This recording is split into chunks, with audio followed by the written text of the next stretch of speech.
Friends, welcome back on Fauji Days.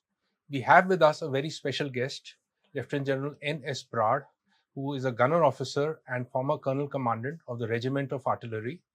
He has been Corps Commander of the Chetak Corps. He has been a former Deputy Chief of the Integrated Defence Staff and a former member of the Armed Forces Tribunal. General Brar is an avid reader of military books and a chronicler through his books that he has written. Drummer's Call was the first book that he wrote, and we have a new book being released by him on the Gunners' Day, 28th of September this year, The Pick of the Army. Welcome to Fauji Days, sir. Thank you. So, India has had a long Himalayan border with China, and the Indian Army has specialized mountain brigades and mountain divisions for its offensive and defensive capabilities. Quite recently, we have also raised the first Mountain Strike Corps, the Snow Leopard Corps, under the Eastern Command. We also have many specialized training establishments like the High Altitude Warfare School in Sonmarg and the Parvat Ghatak School in Tawang. I'd like to ask you, what makes mountain warfare so special and so challenging? Firstly, we have to appreciate that our mountains are unique. Right. What we call as foothills are possibly mountains in Europe Hanji. and in continental USA. So this has its own ramifications. Right. The second issue about our mountains is that it is a series of ridges or ridge lines which keep increasing in height, starting from foothills, going all the way to the Great Himalayan Range and beyond to the Tibetan Plateau. And to cross these, you have to go up, go down into the valley, come up again, go down into the valley, and so on. Right. And ultimately, maybe cross heights of 18,000 feet to get into the Tibetan Plateau. Okay. So this has unique problems, firstly, of communications. Right. Because you are totally working against the grain of the country and not along the valleys. Okay. So any road construction, any tracks, any movement is an extremely difficult proposition. Right. Then you are aware recently what has happened because of weather. Hanji, massive destruction has causes occurred. To your Yes. communication problems. Yes. Then it throws up its own problems of high altitude, which has, and we are talking of altitudes of 18,000 feet on which we operate. Correct. Unlike other countries where they may be only talking about 6, 7, 8,000 feet or whatever, which for us is not even counted as high altitude. As high altitude, right. Our high altitude starts at 9,000. Right. Now, that poses very serious limitations on man and machine both. Okay. Man in terms of your physical capacity to work or live or fight in that rarefied atmosphere. Correct. And then extreme cold. You have to contend with that, your equipment, your rations for that environment. So this all is a very, I would say, one leads to the other. Right. And imagine temperatures by and large are in minus something or the other. Correct, sir. And minus 5 degrees as bad as minus 40 because you'll freeze. Right. Then equipment. Your normal equipment which works in the plains does not work over there. Right. Parts freeze, lubricants freeze, your systems do not work, electronics sometimes do not perform properly. Correct, sir. So each of these has to be now engineered, modified, or handled specifically for high altitude areas. Right. So when you combine all this, it poses very serious problems of logistics. Right. Sustenance. Right. And projection of whatever fighting power you want to do over there. Correct. So that is one aspect of our mountains which has to be appreciated. Correct, sir. The second issue is you asked about the Mountain Strike Corps. Strike Corps, gives an idea that you have a formation which penetrates, busts through the enemy lines and goes deep.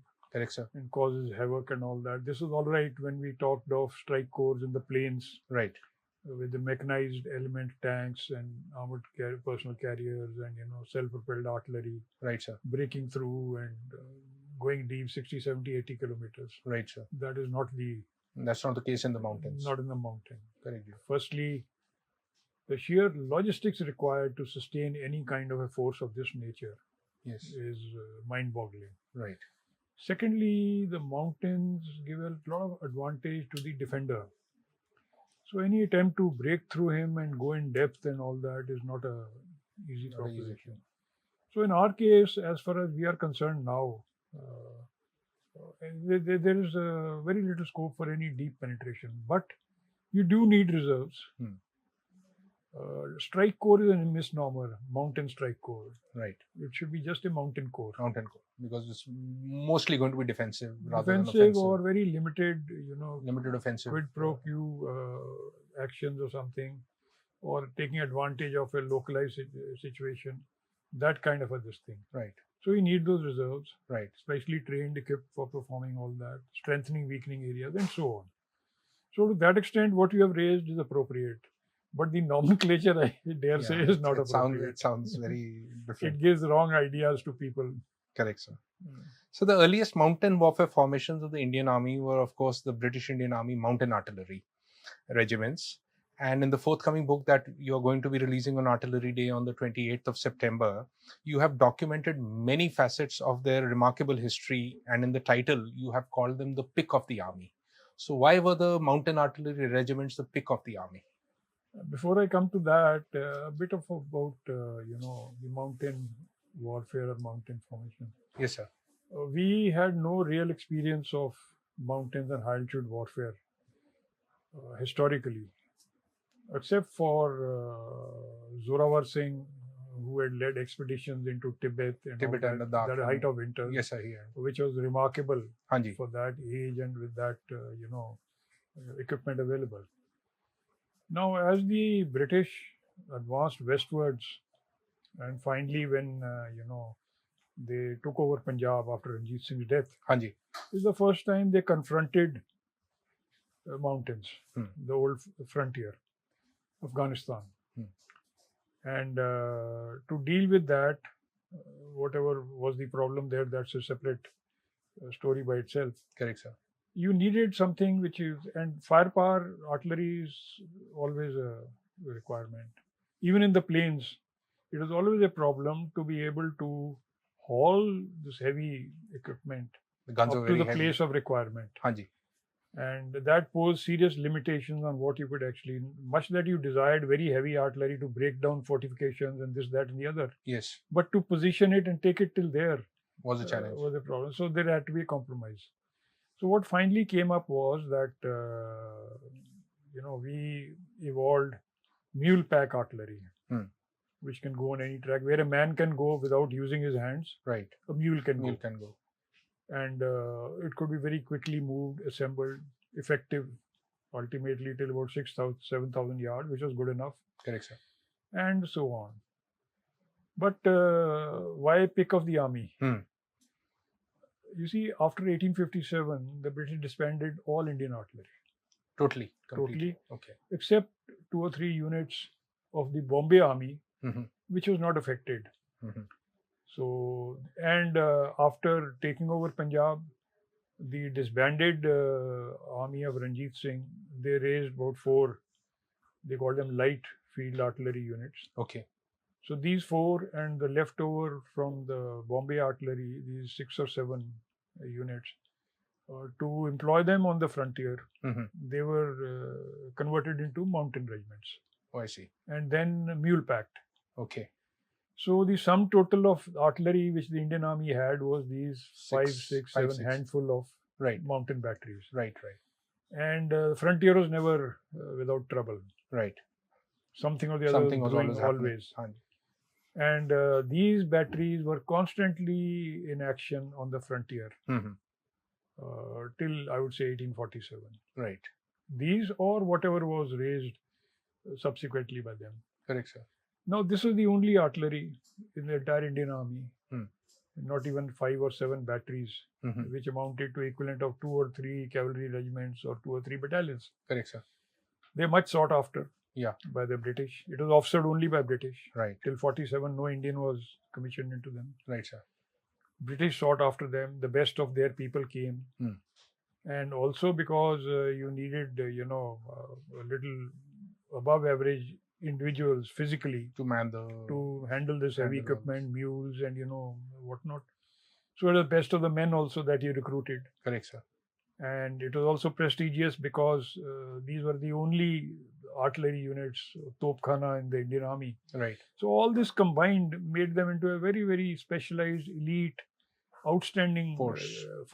Right. With a very strong. In today's parlance, they would have been the special forces of that time. Not really special forces, but they would have been I would say, the pick of the army. The pick of the army.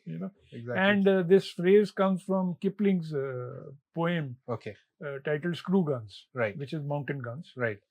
And he says, with 70 gunners behind me, never a beggar forgets. It's pick of the army that handles the dear little pets. Right. So that is the mountain gun. The mountain gun. So it's a very appropriate title for the book.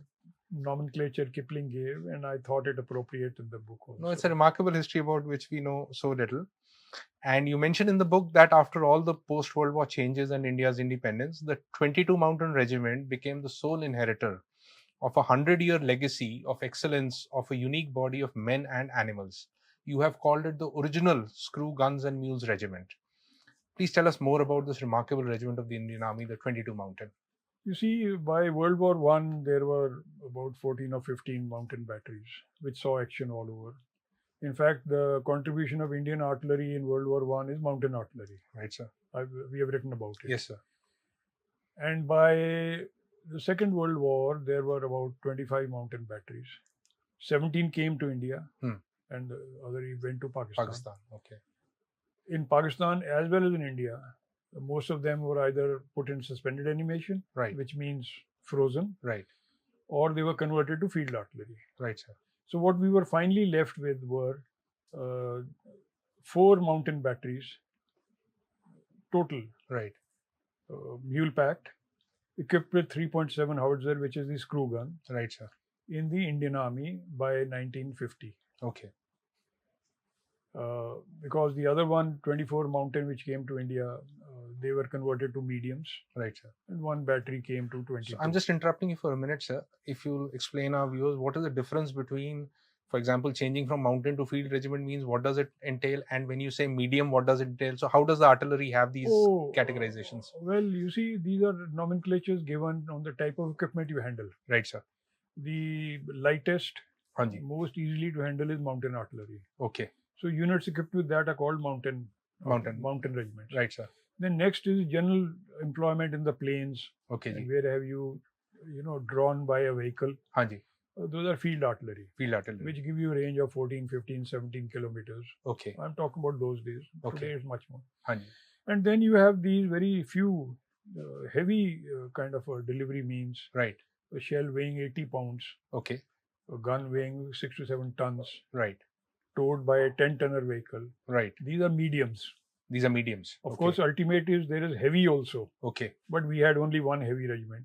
Okay. And that also is now no longer in existence. It's no longer there. So mountain has also been converted to fields. Right, sir. So we are totally left now with field and mediums. Fields and mediums. So that is how it was. So 24 mountain, after about 50 years of having been a mountain regiment, they were converted to a medium regiment after independence. Right, sir. And one battery of theirs to Derajat went to 22. Right, sir. So 22 had the 4 oldest original mule pack, screw gun equipped Indian mountain batteries. Okay, sir. And this was the only regiment in the Indian Army. Left. Besides, there were some state forces units which were made into a regiment later. Okay. So when I say this is the only inheritor of 100 years, that legacy, from 1850 till about 1950. So these were the only 4 which had, and mind you, amongst them, these 4 batteries had 34 battle honors.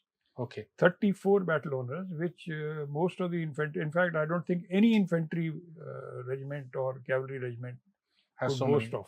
Okay. Of course, over the periods, then there were changes and whatnot. Right, but they were the inheritors of the legacy.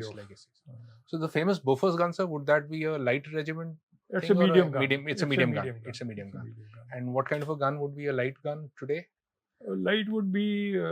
light actually today is nomenclature-wise are mortars only. Okay. It is not a gun. Okay. It is a mortar. Okay. But like I mentioned, mountain is no longer in existence. Right. So we have light, which are mortars. Mortars, okay. As far as guns go, it is field, medium. And again, what is the distinction between a mortar and a gun like the Bofors? A mortar is a tube. Okay. Which does not have any elaborate systems and all. It's very light, Okay. handled by 3 or 4 men. Okay. And you have a bomb which you insert from the muzzle end. Okay. So when it goes and drops on the firing pin, Right. it fires It off. fires off. So it is very quick firing, immediate kind of this thing. Right. Of course, not much range, Right. but very effective bombs. Okay. So they have their own utility because they always fire in what you call the high angle, Okay. above 45 degrees. Okay. So you have 2 ways to have a trajectory. Right. One is above 45 degrees, Okay. and as you keep raising it further, the range increases. Okay. Decreases. Decreases. It could decrease. If you bring it down to 45, it will increase. Correct. The other is the lower angle. Okay. You call it upper register, lower register. That is Okay. up to 45. All right. As you keep increasing up to 45, the range keeps increasing. Right. And right. when you put it down, depress it, keeps decreasing. Correct. So mortars are primarily, in fact, they are basically only high angle firing weapons. Right. So they help you cross, crests, Right. hilltops, Right. jungle clearings. Right. So that kind of this thing, or And something which is behind a cover. Today, in the era of autonomous weapons, do any of our weapons, are they interlinked with the electronic data systems where the trajectory is Yes, automatically calculated or Yes, they yes, fire yes. In automatically? fact, all modern guns are. All modern guns All are. your Bofors and your A-tags and whatever is coming in now, Right, sir. they all have a integrated fire control system. Fire control system. In fact, the good old days of how you indicate a target is also nowadays designated, Right. let's say a laser, Right. and that automatically gets Feeds back transmitted into to the control or the command post, Correct, sir. which in turn transmits to the gun, Right. and the gun gets it on the site. Right. So it's all very high tech, High tech. but Yeah. it has its problems. Okay. If one of them malfunctions, the whole system stalls. Correct. So coming back to the mountain artillery, sir, you mentioned in the book about the mule's obstinacy as stoicism of a very high order and a valued military virtue, and about the unique bond between the mule and its driver. This superb animal has also been the backbone of the army's supply corps in treacherous terrains, mountainous terrains for a very long time. Could you speak more about the mule and his bond with with our gunners? You see, firstly, a mule is a hybrid between a horse and a donkey. Yes. It has no ancestry. Yeah. And it has no progeny. Hmm. It's a sterile animal. Correct, sir. So I suppose the mule lives for himself in the present world. Right. He has nothing to worry about his past and nothing to leave behind for the future. Correct, sir. Then he inherits the best of both the the donkey's traits and the donkey horse's traits. In terms of stamina, endurance, this, that, and the other, ability to carry weight, Correct, sir. वगैरह वगैरह. Popular literature calls or use the phrase, obstinate like a mule. Hanji. But a mule is not obstinate. Hanji. Neither it is vicious. Right. Nor is it, inherently a very, I would say, offensive or aggressive animal. Correct, sir. It is very amenable to training, handling, and once trained, it does not budge, which is required. Say, for example, you have a mule carrying a gun part, you come under fire. If it is a normal animal, he would scatter. Yeah, it would. Mule will not. He will stay there. Whether you give him his full requirement of ration and pani or not, he will carry on. Carry on as long as you want to take him till he drops. Correct. Dead. So this is stoicism, which is the best any soldier can have. Right. And like a pet, Hanji. if you have your own pet, you develop a bond Hanji. between the animal and the master. Yeah. Similarly, a mule has a driver. Okay. Now that driver is permanently, karta dharta of the mule. Right. He looks after him, grooms him, looks after his well-being, feeds him, waters him, and so on and so forth. The mule starts recognizing his voice. Right. He starts understanding when this chap comes, when it is time for his feed. Correct. He responds with the noises and actions and all that. So it becomes a mutual kind of affiliation. Right. And obviously, over the years, it will last. Anybody being taken away will cause a lot of sorrow for the other. Yeah. And of course, there were very heart-rending scenes when the mules had to be given away, and all gunners, the mule drivers were in tears. You talked about a mule called Betty in the book. So it was a unique, combination of man and animal. Correct, sir. And a mule is actually much misunderstood Right. animal. Right. You see why? Because people generally confuse a mule with a donkey. Right. A donkey is a breed by himself. Correct. A mule is something different. But even in our normal terminology, khachar is treated as a derogatory. Yeah, it's a derogatory one because you have combined him with a donkey. Donkey, yeah. Whereas he's not a donkey. Correct. He's quite. Like somebody teased a mule. Hanji. Your father was a donkey. Because it's a cross between donkey and a horse. So he told him back, he says, my uncle was a horse. Right. Which meant that his uncle's sister. Right. Correct. Was mated with the donkey. So I think that sums up the total argument anybody has about anything adverse or derogatory about a mule. Right, sir, right. So, sir, in the book, you have also quoted Kipling very extensively, and just as you did in your previous book, Drummer's Call, and you call him the soldier's balladeer. So, would you share more about your love for Kipling? A word about Kipling. Kipling was born in India. Right. His father was already here. He was the principal of art school in Lahore. Okay. And then as a child, he was sent to UK for his education, which was very, very unpleasant and very unhappy childhood he had. With a lot of damage to his eyesight even. That's why he wore very thick specs all his life. Okay. And then he came back to India as a 15, 16-year-old. And he really liked the color, the sounds, the sunshine, the openness of the country. Of India.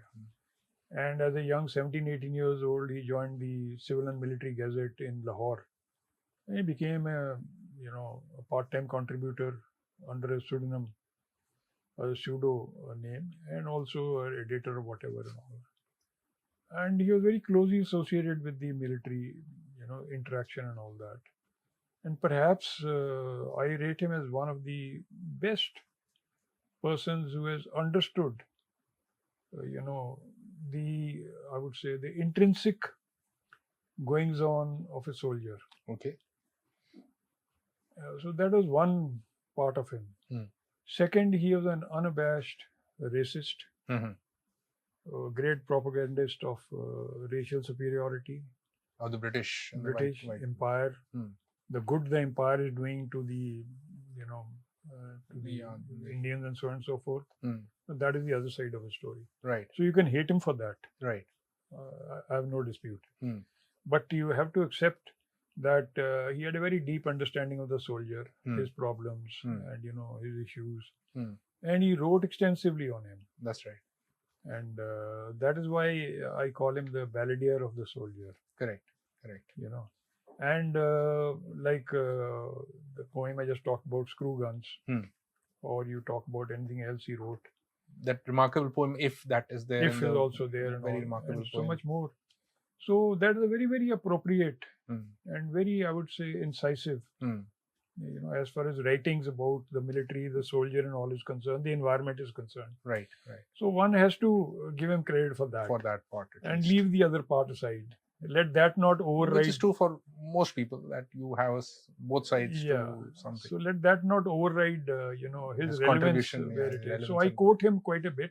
Correct, sir. Because you find a very appropriate quote in the place that I put him there. In fact, I search for something appropriate and I invariably find it. Find something from it. I have a copy of his completed works. Oh, I see. Which is a massive volume. Right. And it is mind-boggling that a man could produce so much. So much in his life. So much. Right. And when you go through it, you will always find something appropriate to the situation that you're talking about. So that's how it ends up being quoted. You're right, sir. There are others also who are quoted, but then, he takes the cake. Yeah, right. So you've written about Lieutenant General Sir James Willox writing about the Indian troops of that time, and I quote what you have written. The soldiers of Britain and the wide dominions would easily find chroniclers willing to tell their tale. India's soldiers will furnish no writers to thrill the generations to come.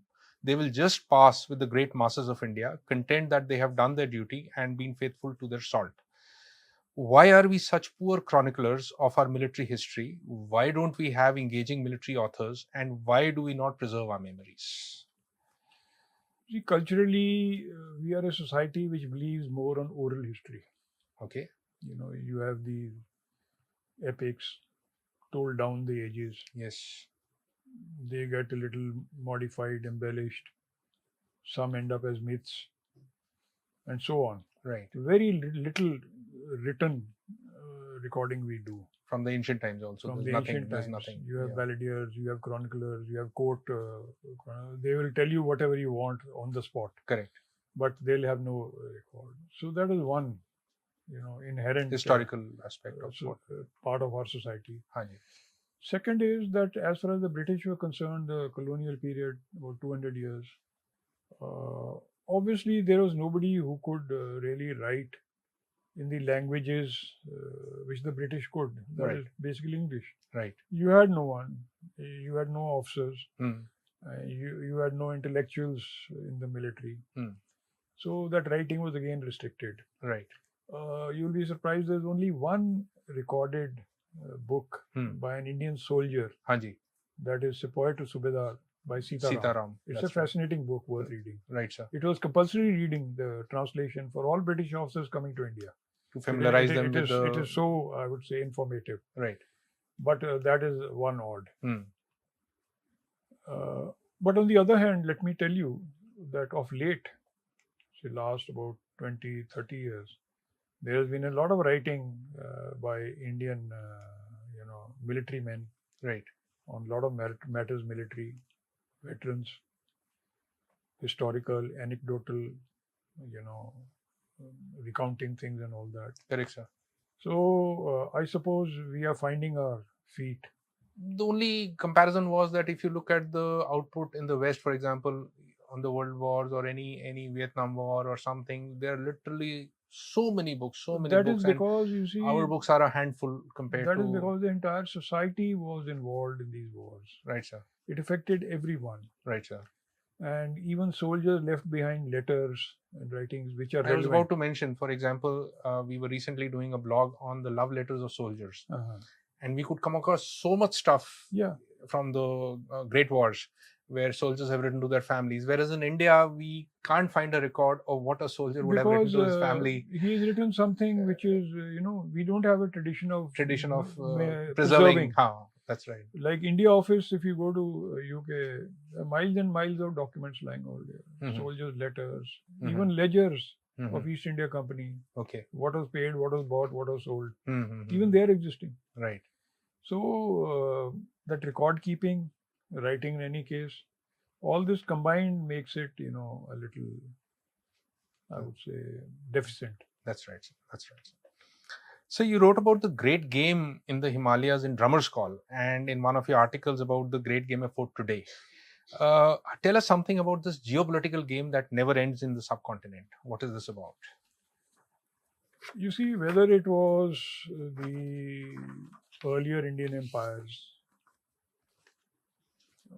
whether it was the Mughals, Ranjit Singh, the threat to the Indian subcontinent always lay from the northwest and later from the north. Right. Across the mountain ranges. Right. So no matter who was the ruling entity at that time. So barring the colonial powers, no one came from the sea route till that time. Colonial also, it was more of trade and I would say reinforcement, but not a whole scale invasion. I would say military projection from the seas, which progressed elsewhere and all. Right. Progress is land based. Right. Now, when the British ended up near the Afghan frontier, they were coming face to face with the Russians. Right. But the Russians had also come down up to the Oxus River and Herat in present day Iran. Right. And now the question was that if the Russians decide to come through push Afghanistan, further, they could as well then push down to India. Now this remained an obsession right till 47 with the British. Right. So there were always some kind of a,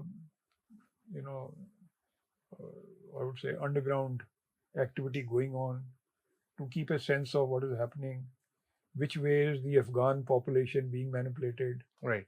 and whom are they, inviting or not inviting? Are the Russians entering into Afghanistan, gaining influence and a foothold too? So this whole this thing, it was given a name of the great game. So there is a complete school of thought which believes that the division of India into Pakistan and India Yes, was basically a part of the great game yes, more than yes, any yes, other, yes. rather Very than much, any very much. internal reason. It that, was to make sure that there was an entity existing between India and Russia, which was, I would say, aligned allied toward with the West, Yes. and that is why you find right till the top, Hmm.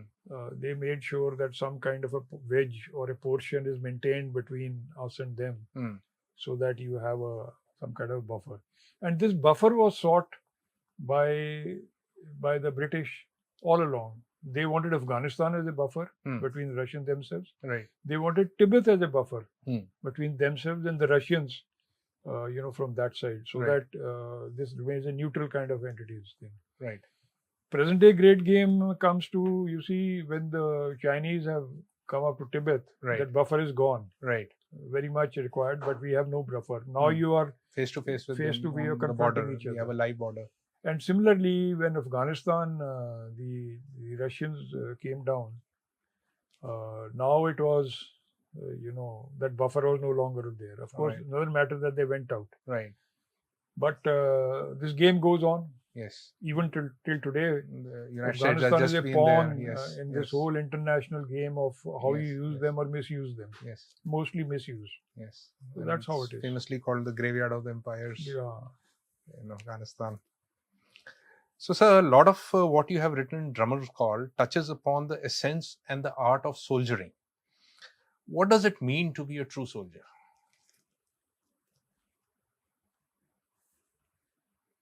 Very difficult to answer that in a very short span of time. It is a way of life. Right, sir. It is neither a job, nor an occupation, nor a money earning profession. Right, sir. It is something by itself where, you are part and parcel of this whole ecosystem, Right. to use present day terminology. Right. Now there is so much of intrinsic things special to the military, to soldiering, which you cannot find anywhere else. Correct, sir. I'll give you one small example. I had a very World War II veteran Subedar when I joined as a second lieutenant in 1970. Right, sir. In 73, I left for some course, and he thereafter left, and he was promoted Subedar Major, honorary captain, and so. And we lost touch with each other.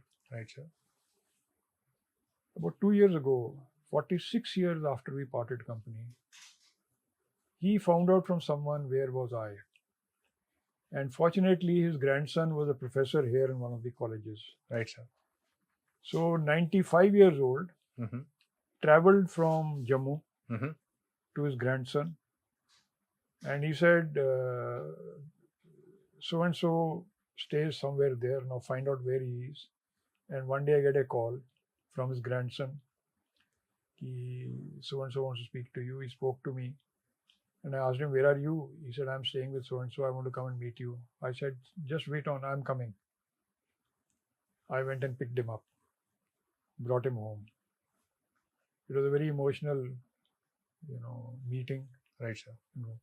I don't think this kind of a bond or this kind of a camaraderie or a remembrance after nearly half a century of an association. Right, sir. Professional association, which gets carried forward. And then there are its old, idiosyncrasies of soldiering. You have your own written and unwritten laws, how things are done and not done, what is acceptable, what is not acceptable. Correct, sir. What is the code? A lot of things which make a soldier's life what it is. Correct, sir. Like they say, you can leave the army, but army doesn't leave you. So, it goes into your blood. And perhaps that's why I'm sitting here and writing all this, even 15 years after I left the army. Correct, sir. Correct. So I would say it is a unique way of life, Right, sir. unique way of life, Right, sir. which no other profession Can ever have. you know. And most important, all other professions, incompetence means some loss of money or some profit or whatever. Incompetence here means loss of life. Someone's life. So when the currency is life Correct. and not money, That's which right. you can recoup, Yes, sir. this you can't, Yes, sir.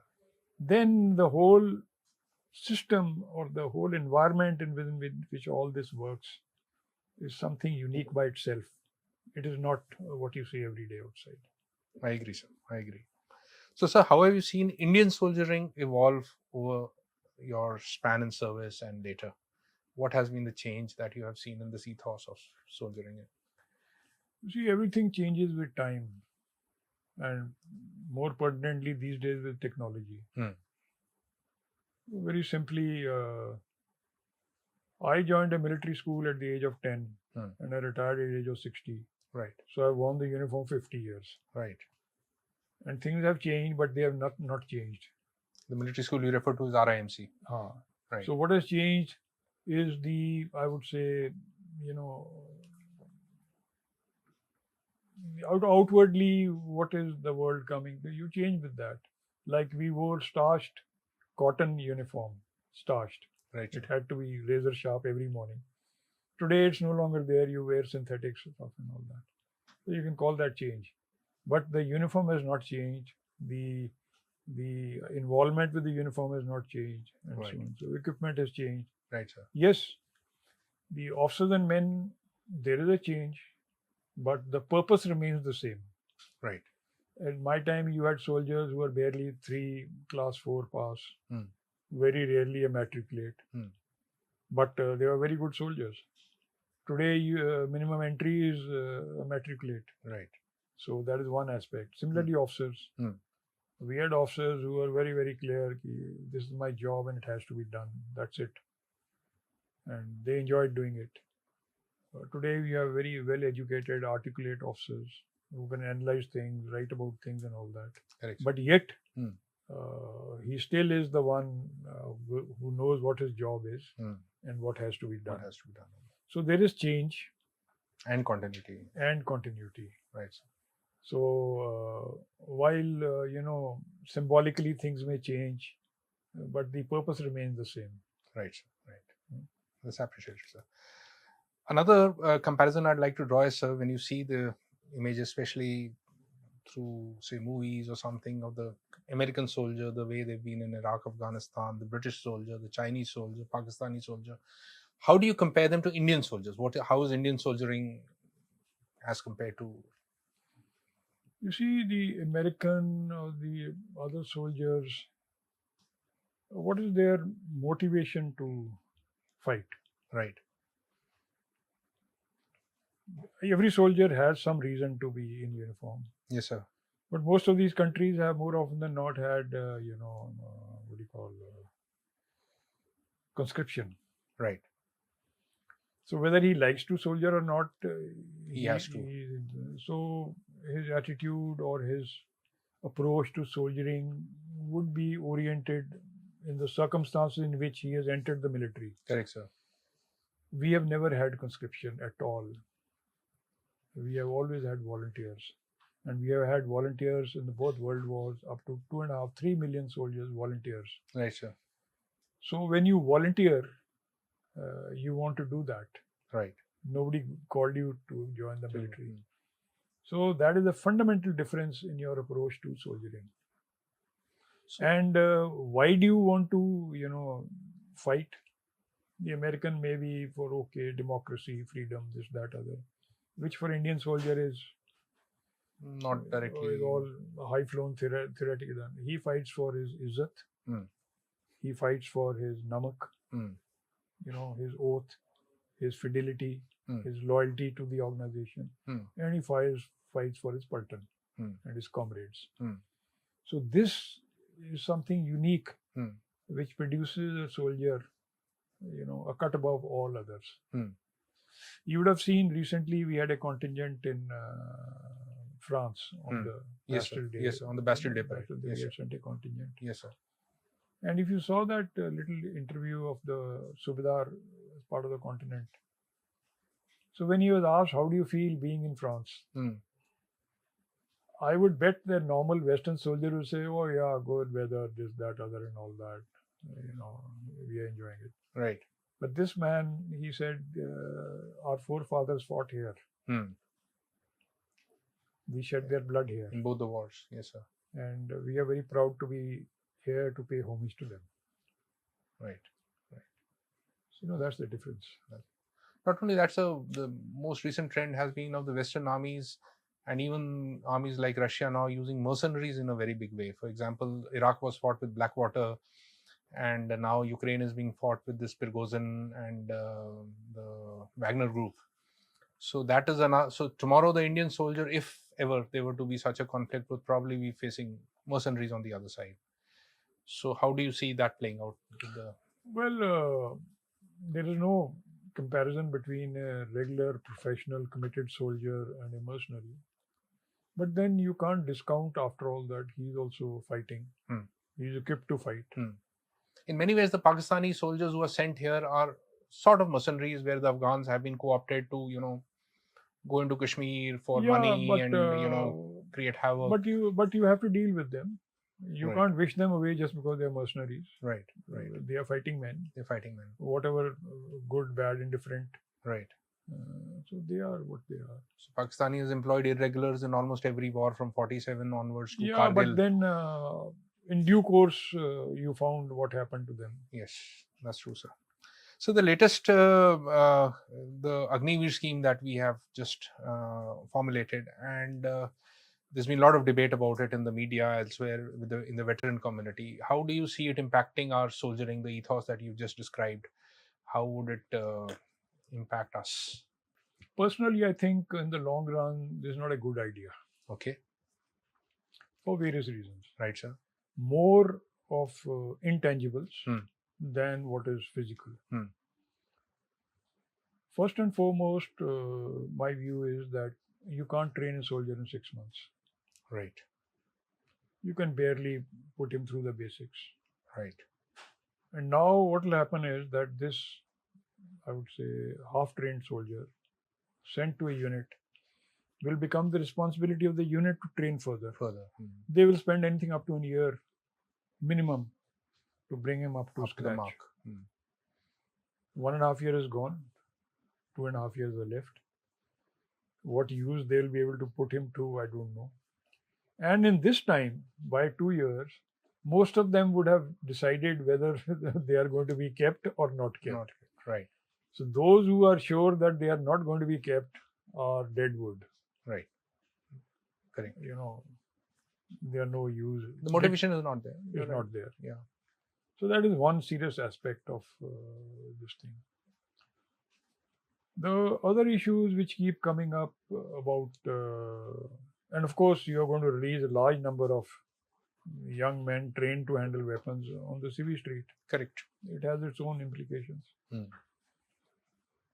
There is some talk, there has been a lot of arguments that this is to save money and pay and pension and what have you. But there has been a very practical and a simple suggestion all the years that your paramilitary forces, which today number equal, if not more than your armed forces. Right, sir. All the central police organization, all that. They serve up to 58, 60 years. Correct, sir. So you have a trained soldier. At 15 years, you are letting him go to keep the profile young. Why can't this man go into the paramilitary now and be employed for another 20 years? Correct. You save so much of money on his basic training, on his pay, on his pension and what have you and all that. And you've got a committed man to go there. So you have a channel where you can... But for whatever reasons which are left unsaid, it's not never been accepted. It's not done. Okay, leave that aside. Even if you come to real terms, in present day, full service soldier and his pension and all that, as a percentage of GDP, the cost of this entity has not increased by something like 0.0 something over the last 30 years. Oh. You can talk about figures. You can say, look, from the revenue budget of 20,000 crores has gone up to 90,000 crores, and so on and so forth. Yeah. Okay. Hmm. But so has a resource gone up from 20,000 to 100,000. Yeah, by the same factor. So has the basic pay of anybody in this country has gone up by the same. Gone up. When I joined, my pay was 430 rupees. Correct. My equivalent today is paid 2,25,000 rupees. Right, sir. At the apex scale. Correct, sir. But where I joined, he is worth 60 to 70,000 rupees today. Correct, sir. All told. Yes, sir. So, right. If the expenditure on him was 100 crores and today is 1,000 crores, right, this has increased proportionally. Right. So overall, in terms of value of the money that you commit on this thing, is nothing to be worried about. In any case, the country spends lakhs of crores on a lot of other things. Yeah. If your security is not your first charge on your treasury, right, sir, then I don't know what is. True. So all in all, I think it's not a good idea, but for whatever reasons it has been brought about, well, time will tell. I have serious apprehensions, and in the long run, I am convinced it will not do any good to the army. It will also harm your internal cohesion, your camaraderie, your belongingness. Correct, sir. Because there's so much of turnover. Yes, sir. You're nobody's. Absolutely. 4 years is too small a time to settle in. So, well, I can only hope for the best, but I'm prepared for the worst. Similarly, the government is talking about dismantling our colonial legacy. For example, in the latest move, the Navy has issued a circular saying that batons will no longer be used by officers and it will only be a ceremonial thing when a charge is handed over. And it's been branded as colonial and a poor practice. It is another controversial issue which can be debated endlessly. But I say you can't wish away your history. You can't wish away your legacy. Right. You can't wish away your parentage. Right. And you can't disown your country. Correct, sir. They are there, for you. Yes. What you make of them is up to you. Yes, sir. And yes, we have drawn heavily on the structuring and, on the concept and things of our military by the British, no doubt. Yes. But when you talk of colonial legacy, things which were purely colonial have been shed long ago. Simple example, dinner nights in officers' messes were twice or thrice a week. But they were given up long ago. We now have an odd one for some very special occasion or something. It is no longer the norm. And so on. So anything which was purely British enforced kind of legacy has been done away. Right. And what we are carrying today is an Indianized version of our inheritance. Right. And nothing wrong with it. And with due apologies to anyone and everyone who may take offense, Rashtrapati Bhavan is a colonial legacy. Colonial legacy, yeah. As is India Gate, as is so many other things. So are your laws, your IPC, CRPC, they are more than 100 years old. They are colonial legacies. Correct, sir. So it depends what you want to pick on and what you don't want to pick on. And these are symbolic representations, you see, baton, cane and whatnot. They are no longer used to hit people. Right. They never were. Right. It's only a manifestation of, authority, a projection of authority. Right. Which is very much required. Right. Why do judges in the courts wear special robes? Correct. It is to convey a message to the litigants. Right. Look, he is a person who is there to fairly educate between contending arguments and all that. Correct, sir. If he was to sit like you and me, they would say he is like us only. What justice will he do? Correct. There's no impact. So symbolism and these things also have a manifestation of how you are presenting things. They have a lot of value of their own. These are intrinsic issues. Correct, sir. Which are not easily understood. The physical is very easily understood. Yes, sir. But what goes inside, what makes up the soul, those are difficult things. Those have to be addressed when you want to handle these issues. True. By all means, discard what is bad, from those days. By all means. But what is harmless and is adding to your overall efficiency and your structure, I see no reason why we should Why we dispense have with to them. forcefully. So you are a Rimcollian, and RIMC has made a great contribution to the Indian military. Your close friend and brother officer, Brigadier Jasbir Singh, wrote a very engaging account in his book Once Upon a Time in RIMC. Please tell us something about this wonderful institution and what you recall about your student days. Firstly, I'm glad you have such a high opinion of my institution. Right, sir. Thank you. You're welcome, sir. You see, after World War One, there was a clamor for Indianization of the army, providing Indian officers. Right, sir. So finally, British consented. They sent a few Indians to Sandhurst, Hanji. UK, for training. Hanji. But majority of them failed. Hanji. They didn't make the grade. Hanji. So they felt that you need to, carry out some kind of preliminary training before you send them there of selected people. Right, sir.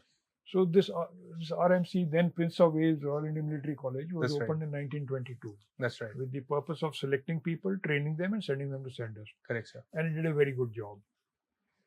Till our own Indian Military Academy came up in 1935. So that is one reason for RMC. Post 35 also we had this thing. Why it became unique and its contribution became this thing was that firstly, the selection is on merit. Right. It is not free for all. Okay. Secondly, it is representative of all states. Okay. If 16 cadets are leaving the college going to NDA or IMA, 16 are inducted. Okay. And they are inducted in proportion to the state's quota. Oh, I see. A larger state may have one cadet a term. Okay. Smaller may have 1 in 3 terms. Oh, I see. So and so. So you have a representation from Nagaland to Manipur to Trivandrum to Kashmir to you name it. So that is another unique feature of this. So it is selected people from all over India. And the biggest advantage I see is that the strength is, it's not a free for all. The strength is very controlled, 250, 300 cadets. Achha. So there's a very focused attention to this thing. And everybody has come voluntarily with the idea of joining the military. They have come through a selection process. They are representative of the country. So the net result is you always have toppers entering NDA, IMA at those academies, winners of gold medals, sword of honor, and so on, and higher ranks. Perhaps we have had more senior officers in proportion to the total that cadets we have produced. If you're producing 1,000 cadets every year, you will have, just sheer numbers. But if your total contribution to the Indian military is only 40 or 50 a year, right, sir, and yet you have this many number of, So is there a need to make more RIMCs in India, or are the Sainik schools? The Sainik schools were intended to replicate RIMC. Okay. And I would say they have done a good job. Right. They have contributed a lot. They have also produced good officers. But they also have a selection process. It is not this thing. That's right. But the intake and the process and, how many people, how many concentrate from where, because they're all state-wise. That's right. So it is not I would say, more, a more balanced kind of intake, pan-India. That's right. It is localized. They're meant to be regional. And RMC insists that you have to join the NDA. Oh. You are by a bond because a lot of your training is subsidized. Okay. And if you, for any reason, do not decide to do that, then you have to pay a very heavy penalty for that. Oh, okay. Whereas I don't think that holds no, good that's for, not for the case Sainik schools. schools. That's not the case. That's true. That's true. So coming back to the present day. Sorry, a word about Jasbir. Hanji, of course. He was my colleague in RMC. I have very fond memories of him. Yes, sir. Outstanding officer. Yes, sir. Soldier, gentleman. Indeed. Very unfortunate that, circumstances brought him where he was. Yes, sir. He was our military advisor to Lesotho in Africa. Okay. Unfortunately, he contracted some kind of a disease. Right. Became chairborne and ultimately passed away about a couple of years ago. Yes, sir. Yet, for the 15 or 20 years he was chairborne, he indulged in a lot of writing, publication. He could sketch the covers himself. Yes. And this I thing. had the honor to be his co-author in the POW Saved Kashmir. Yeah. So I remember him very fondly. Very handsome personality. Yes, sir. A very pleasant person. Yes, sir. I feel very sorry that he had to go. You're right, sir. You're right. So coming back to present day, you did touch upon the Snow Leopard Corps, why the name Mountain Corps is a misnomer, Strike Corps is a misnomer there. But one of the aspects is that it has been raised in a truncated manner. There's a shortage of resources that the government faced, and then they did not complete the raising of the corps. And while it is being said that India needs at least one more Mountain Strike Corps. So how do you assess India's current mountain warfare capabilities vis-a-vis China, which is the main threat on the northern border today, against which we assess ourselves all the time? Look, my personal assessment is that the Chinese cannot make any major headway, and nor do we have scope of any deep kind of this thing. What we need to secure our borders Is there. Right. And resources in any case are never adequate. Correct, sir. Military resources are never enough. Never adequate. And perhaps at that time when this raising commenced, there was a crunch economically. Right, sir. Which apparently today is much, much reduced. Right. So we can afford to. You see, countries evolve their military capabilities in a sequential manner. Correct, sir. First and foremost, the economy has to take off. That's right. You have to be strong as an economy as a whole. Economy gives you resources. Right. Resources gives you the ability to invest in your military. Correct. And when your economy is growing and you have the resources, you also have now interests which spill beyond your borders. Right. In the international arena. And to secure them or to safeguard them, you need some kind of a military capability there. Right. So both go hand in hand. Correct, sir. So it is the economy first, the military follows, international opinion or interest follows, and securing them follows. These are logical progression. China's on that path. Correct. And so if we have an economy which is going good, and we know what we want in our neighborhood or in the international arena, then correspondingly you also have to know what military capability you need. Correct. And you invest in it. So you're very clear that we have enough deterrence today against China, and yes, there is no major chance of a debacle like happened in 62. That's not going to happen again. Sir, we have also been massively overhauling our security architecture, and this new concept of joint theater commands, which is there already on the Chinese side, is being implemented here also. It's also there with the other big armies of the world like America. Your views on the change that we are bringing about in terms of theaterization and newer capabilities? You see, this change is not easy. Okay. It hasn't been anywhere. Okay. USA had serious problems of resolving this. Okay. They had to enact a special act of parliament or equivalent of theirs, Goldwater-Nichols Act. Right. To make it a law as to how it will be integrated. Okay. So that is one. Second is we have our own environment. That's right. We have our own requirement. That's right. So no foreign model holds good here. Right, sir. We have to find our own solution. And ultimately, there is no doubt that a combined effort is better than individual effort. Right, sir. So we need to integrate, theaterize it, or unified commands, whatever you want to call it, up to you. How you go about it, how you implement it, is a tricky question. It requires a lot of application, expert application, and so on. But some fundamentals which we ought to have done by now was pass an act of parliament. Okay. Which makes it mandatory for this thing.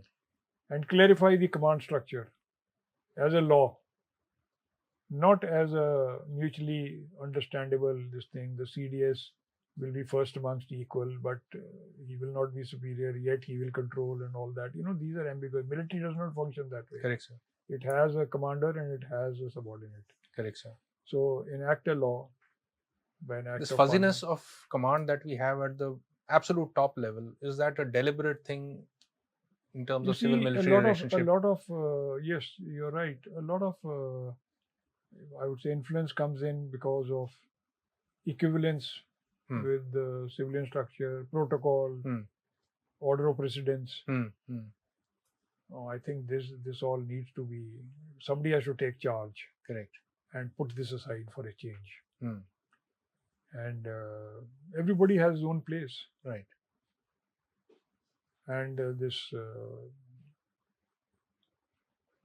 I don't want to talk about the bureaucracy, this, that, other, and all. Well, what is there is there. We all know it. Correct, sir. But you need a military which has to perform a function, and that function requires a setup. Hmm. Is the setup more important, or egos and precedence is more important? Right, sir. And now to settle this, somebody has to take charge. Correct, sir. Which today we don't see. don't see it happening. Who's that one taking charge? Right. So the concept will only succeed if the spirit Yes, also is spirit. It has to be pushed. right. There, you see, there will be a lot of resistance. There will be resistance from the military. Okay. There will be a lot of senior military men who will resist. Right. And up to a stage, their views and their objections and their resistance can be accepted. Beyond that, I think they need to be sacked. Right. Some heads have to roll. Some people, whether it's bureaucracy or the military, where they are not getting along to your objectives, they need to be sent home.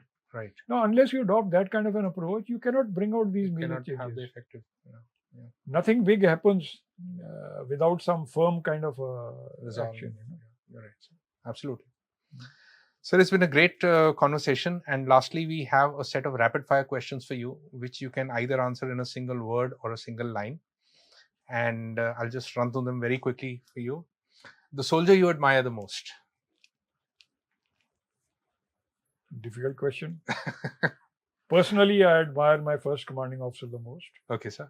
I rate him ethically, moral courage wise. Right, sir. And correct conduct. The General Prakash we are talking General about? Prakash, and true leader. Right, sir. You've seen that movie, Bridge on the River Kwai? Yes, I have. You find one Colonel Nicholson there. Yes, sir. He's quite a hero. Yes, sir. I rate my first commanding officer better than him. Right. Marvelous. The motto of the Regiment of the Artillery? Sarvatra, Izzat or Iqbal. Thank you, sir. The thing you admire most about the Indian Army? The loyalty and commitment of the fighting man, the soldier. Thank you, sir. Your favorite personal weapon? My favorite personal weapon?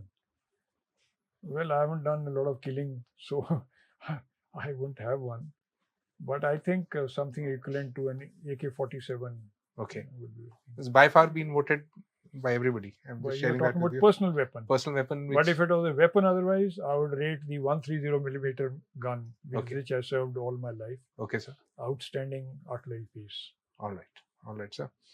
Your favorite posting while in service? 25 Infantry Division. I was the G1 operations there. Okay, sir. Which place was this, sir? Rajouri. Rajouri. On the line of control. Okay, sir. There's never a dull moment. Right, sir. Something happening on the line of control every now and then. Some activity on, some live situations on. And I'm the focal point where all this feed comes in. Okay. I take it up to the commanders or the GOC. Yes, sir. And the action take. Number of times, if they are not available for anything, I take decision myself and tell them to go ahead with whatever it is. Right. So it was a very good, very interesting, very unique experience. Right, sir. That tenure as G1 operation, as a Lieutenant Colonel. Sure, sir. Sure. And our best cantonment, sir? Well, I think Bathinda. Right. Your favorite war movie? Favorite war movie? Now, there are a couple of them. Right. But I think Bridge on the River Kwai is one. One of them. Right, sir. And Longest Day. Okay. Bridge Too Far. Bridge Too Far. Right, sir. And your favorite military writer or book? I can't really put that one because you don't find military writers, churning out a book every third day, and there you go always go look for him. There are a number of them. Yes, sir. Anyone you'd like to name? Anybody? Well, often I can't really nominate one. Sure, sir. Sure. Thank you, sir. It's been a very illuminating session on diverse topics. We are sure our viewers would love to read The Pick of the Army and cherish our military and its traditions, and which is what Fauji Days is all about. So thank you once again, sir. It's My been a pleasure. pleasure. Thank you so much. Thank you, sir. Kind of you.